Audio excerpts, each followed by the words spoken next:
Telangana assembly budget సమావేశాలు 10వ రోజుకు చేరుకున్నాయి. మరి కాసేపట్లో శాసనసభ ప్రారంభం కానుంది. శాసనసభలో ప్రశ్నోత్తరాలు రద్దు కాగా బడ్జెట్ పద్దులపై 3వ రోజు చర్చ జరగనుంది. ఇదే అంశానికి సంబంధించి మరిన్ని డీటెయిల్స్ మా ప్రతినిధి కిరణ్ మనకు లైవ్ లో అందజేస్తారు. కిరణ్, చెప్పండి, ఈ రోజు అసెంబ్లీ సమావేశాల్లో ముఖ్యంగా అంటే ఏ టాపిక్స్ తీసుకొని ఉన్నారు, డీటెయిల్స్ ఏంటి? మరికాసేపట్లోనే 10వ రోజు అసెంబ్లీ బడ్జెట్ సమావేశాలు ప్రారంభం కాబోతున్నాయి.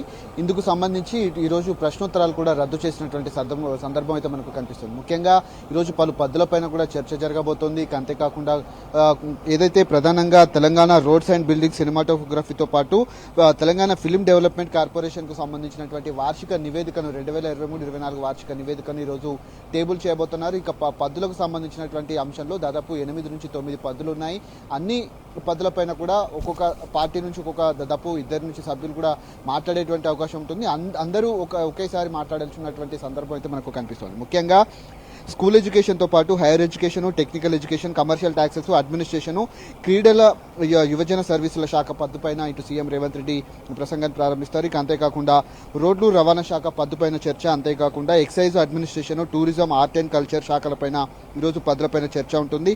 అంతేకాకుండా అటవీ, శాస్త్ర, సాంకేతిక, పర్యావరణ, దేవాదాయ శాఖ పద్దులపైన కూడా చర్చ ఉంటుంది. ఆర్థిక శాఖ సంబంధించి ఇటు మంత్రి బట్టి విక్రమార్క బడ్జెట్ వ్యయము, సప్లిమెంటరీ ఎస్టిమేట్స్ పైన ఈరోజు వివరణ ఇవ్వబోతా ఉన్నారు. ఈరోజు 10వ రోజు సమావేశాలు కొనసాగుతున్నటువంటి నేపథ్యంలో రేపు కూడా ఇరిగేషన్ శాఖకు సంబంధించినటువంటి పలు కీలక పద్ధతులపైన కూడా చర్చ జరిగేటువంటి అవకాశాలు అయితే మనకు స్పష్టంగా కనిపిస్తా ఉన్నాయి. ఎల్లుండి అప్రాప్రియేషన్ బిల్లు, ద్రవ్య వినిమయ బిల్లుకు చర్చ తర్వాత ఆమోదం కూడా ఉండబోతోంది. కాగ్ నివేదికను కూడా ప్రవేశపెట్టేటువంటి అవకాశాలు అయితే కనబడుతున్నాయి. నిన్న ఏదైతే మాజీ మంత్రి జగదీష్ రెడ్డికి సంబంధించినటువంటి సస్పెన్షన్ ఎత్తివేయాలంటూ కూడా బీఆర్ఎస్ శాసనసభ పక్షమంతా కూడా స్పీకర్ గడ్డం ప్రసాద్ కుమార్ ను కూడా కలవడం జరిగింది. అయితే వారం రోజుల నుంచి ఎక్కడ కూడా బులెటిన్ ఇవ్వకపోవడం, వెబ్సైట్ లో పెట్టకపోవడం పట్ల కూడా తనను అక్రమంగా ఏదైతే సభ నుంచి సస్పెండ్ చేశారు, ఎక్కడ కూడా నేను ఏకపక్షంగా మాట్లాడలేదు, ఏకవచనంతో మాట్లాడలేదు, స్పీకర్ను అవమానించేలా మాట్లాడలేదు, కేవలం కక్షపూరితంగానే నన్ను బయటికి పంపించారంటూ కూడా తాను లోపలికి వచ్చినటువంటి నేపథ్యంలో కొంతమంది మార్షల్స్ కూడా తనను అడ్డుకునేటువంటి ప్రయత్నం చేశారు. నన్ను కేవలం సభ నుంచి సస్పెండ్ చేశారు, కానీ ఎక్స్ప్లెయిన్ చేయలేదు కదా, నేను లోపలికి రావడానికి నాకు ఖచ్చితంగా సర్వాధికారాలు ఉంటాయి, రాజ్యాంగ ఉల్లంఘనకు పాల్పడుతుంది, సభా నియమ నిబంధనలకు ఎక్కడ కూడా ప్రభుత్వం కావచ్చు, ఇటు శాసనసభ వ్యవహారాలు కూడా ఎక్కడ కూడా నడవట్లేదంటూ కూడా తాను ఆగ్రహం వ్యక్తం చేసినటువంటి నేపథ్యంలో నిన్న కూడా స్పీకర్ను కోరడం జరిగింది. ఆ సస్పెన్షన్ ఎత్తివేయాలి, లేదంటే బులెటిన్ వెబ్సైట్లో పెట్టాలని కూడా తాను కోరినటువంటి పరిస్థితులు అయితే కనబడుతున్నాయి. కొన్ని శాఖల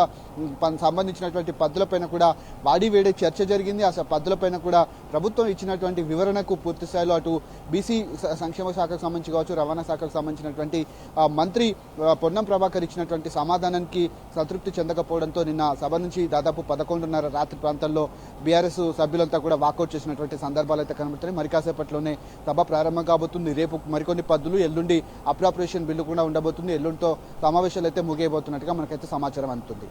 right Kiran, thanks for updates.